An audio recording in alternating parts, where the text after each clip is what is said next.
Yeah, thank you very much, Chairman, and you're very welcome, and thanks very much for your presentation here this morning.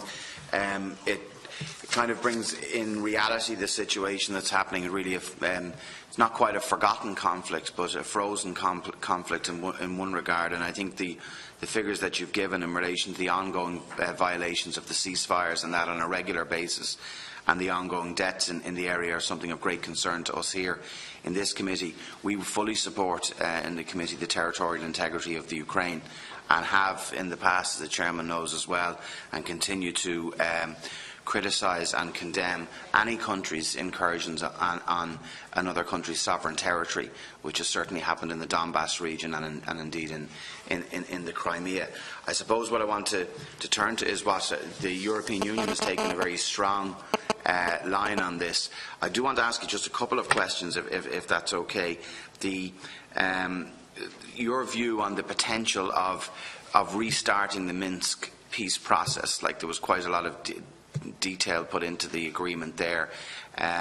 What is your view of the willingness of both sides, indeed, of the separatists in Donbass, the Russian government, and indeed the Ukrainian government, of actually moving on to try to resolve this crisis? Or do you believe that, like in Abkhazia or South Ossetia, places like this, that it's something that Russia wants a foothold into the Ukraine into the future, and for a long time into the future? That is there any prospect really of a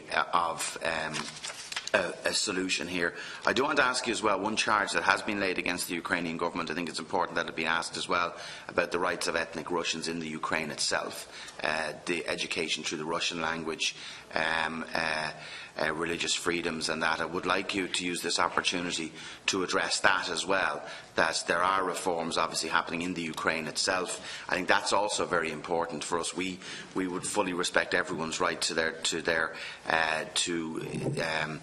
own identities and their own national identities, and obviously in the Ukraine you have a substantial ethnic Russian population too.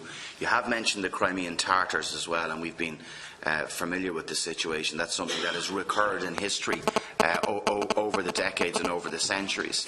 I think you mentioned a figure of up to 40,000 Ukrainians, and about 20,000 Crimean Tatars have actually left Crimea since more than 20,000. Okay, so if you maybe could address what you see the next step is in trying to resolve this, what in relation, particularly in the Donbass region, the ethnic Russians who are there, how you would see them becoming part of the Ukraine again. I know there were local elections due, that there would be an element of autonomous or regional government there that might allow them to come back into the national Ukrainian parliamentary system. So how you would see that evolving, please? And as you as well, as you concerning the prospects of the peaceful settlement in Donbass, I told you that Ukraine remains committed to the implementation of Minsk agreements in their entirety, and this is the only, as far as Minsk agreements are the only option for the peaceful settlement on the table. We are keen to unlock the political process, but if Russia implements security provisions of the Minsk agreements, I am convinced that the political settlement is possible if the adequate security preconditions are provided by Russia. Talking about how this society, how the people from the certain areas of Donetsk and Lugansk regions will integrate into our society.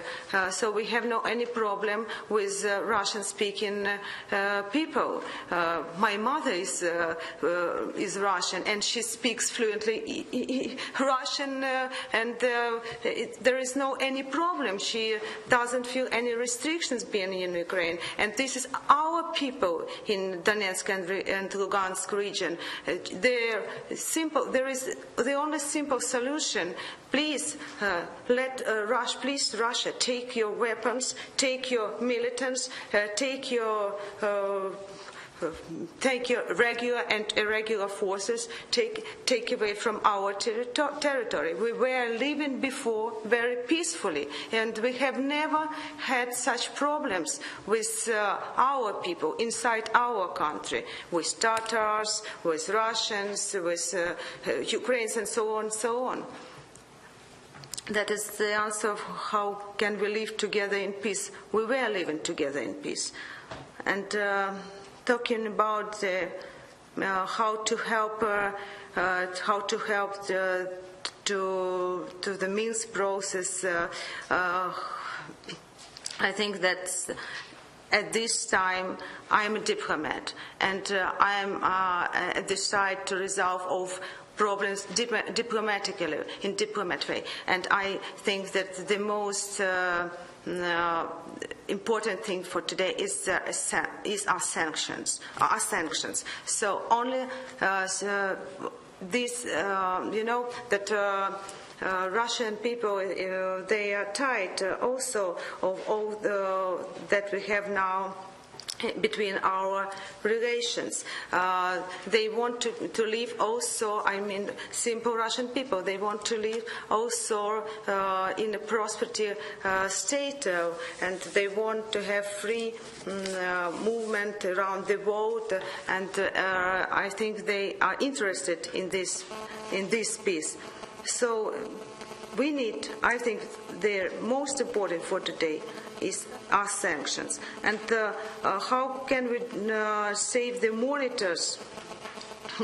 I think it also depends on Russia, because there are no accidents with the SMM monitors in the territory which are under control of Ukraine.